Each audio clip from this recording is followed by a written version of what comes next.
ತ್ರಿಶೂರ ಜಿಲ್ಲೆಯ ಮಡಕತ್ತರ ಪಂಚಾಯತ್ನ 14ನೇ ವಾರ್ಡ್ನಲ್ಲಿರುವ ಖಾಸಗಿ ಹಂದಿ ಸಾಕಾಣೆ ಕೇಂದ್ರದಲ್ಲಿ ಅತ್ಯಂತ ಸಾಂಕ್ರಾಮಿಕವಾಗಿರುವ ಆಫ್ರಿಕನ್ ಹಂದಿ ಜ್ವರ ಸೋಂಕು ಹರಡುತ್ತಿರುವ ವರದಿಯ ಬಳಿಕ ಪಂಚಾಯತ್ ವ್ಯಾಪ್ತಿಯಲ್ಲಿ 310 ಹಂದಿಗಳನ್ನು ಕೊಲ್ಲಲು ಆದೇಶಿಸಲಾಗಿದೆ. ವೆಳೆಯಾಂತರ ನಿವಾಸಿ ಕುಟ್ಟಳಪುಳ ಬಾಬು ಒಡೆತನದ ಸಾಕಾಣೆ ಕೇಂದ್ರದಲ್ಲಿರುವ ಹಂದಿಗಳಲ್ಲಿ ರೋಗವು ದೃಢಪಟ್ಟಿದೆ. ಹಂದಿಗಳನ್ನು ಕೊಲ್ಲುವಂತೆ ಮತ್ತು ಗುಂಡಿ ತೋಡಿ ಅವುಗಳನ್ನು ಹೂಳುವಂತೆ ತ್ರಿಶೂರ್ ಜಿಲ್ಲಾಧಿಕಾರಿಗಳು ಜಿಲ್ಲಾ ಪಶುಸಂಗೋಪನಾಧಿಕಾರಿಗೆ ನಿರ್ದೇಶನವನ್ನು ನೀಡಿದ್ದಾರೆ.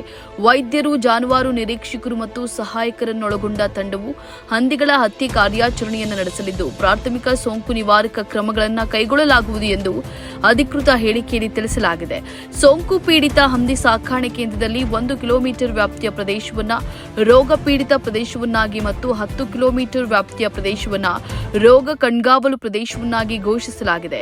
ರೋಗ ಪೀಡಿತ ಪ್ರದೇಶಗಳಿಂದ ಜಿಲ್ಲೆಯ ಇತರ ಭಾಗಗಳಿಗೆ ಹಂದಿ ಮತ್ತು ಹಂದಿ ಮಾಂಸ, ಹಂದಿಗಳ ಆಹಾರ ಸಾಗಣೆಯನ್ನ ಇಂತಹ ಸಾಕಾಣೆ ಕೇಂದ್ರಗಳ ಕಾರ್ಯಾಚರಣೆಯನ್ನ ಮುಂದಿನ ಆದೇಶದವರೆಗೆ ನಿಷೇಧಿಸಲಾಗಿದೆ. ಕಳೆದ 2 ತಿಂಗಳುಗಳಲ್ಲಿ ರೋಗ ಪೀಡಿತ ಸಾಕಾಣೆ ಕೇಂದ್ರದಿಂದ ಇತರೆ ಸಾಕಾಣೆ ಕೇಂದ್ರಗಳಿಗೆ ಹಂದಿಗಳನ್ನು ಸಾಗಿಸಲಾಗಿದೆಯೇ ಎಂಬ ಬಗ್ಗೆ ಪಶುಸಂಗೋಪನಾ ಇಲಾಖೆಯು ತನಿಖೆಯನ್ನು ನಡೆಸಲಿದೆ. ತ್ರಿಶೂರ್ ಅಥವಾ ಇತರ ಪ್ರದೇಶಗಳಿಂದ ಹಂದಿಗಳು ಮತ್ತು ಹಂದಿ ಮಾಂಸದ ಅಕ್ರಮ ಸಾಗಣೆಯನ್ನ ತಡೆಯಲು ಇಲಾಖೆಯು ತ್ರಿಶೂರ್ ಜಿಲ್ಲೆಯಲ್ಲಿಯ ಚೆಕ್ಪೋಸ್ಟ್ಗಳು ಮತ್ತು ಇತರ ಪ್ರವೇಶ ಮಾರ್ಗಗಳಲ್ಲಿ ಕಟ್ಟುನಿಟ್ಟಿನ ತಪಾಸಣೆಯನ್ನು ನಡೆಸುತ್ತದೆ.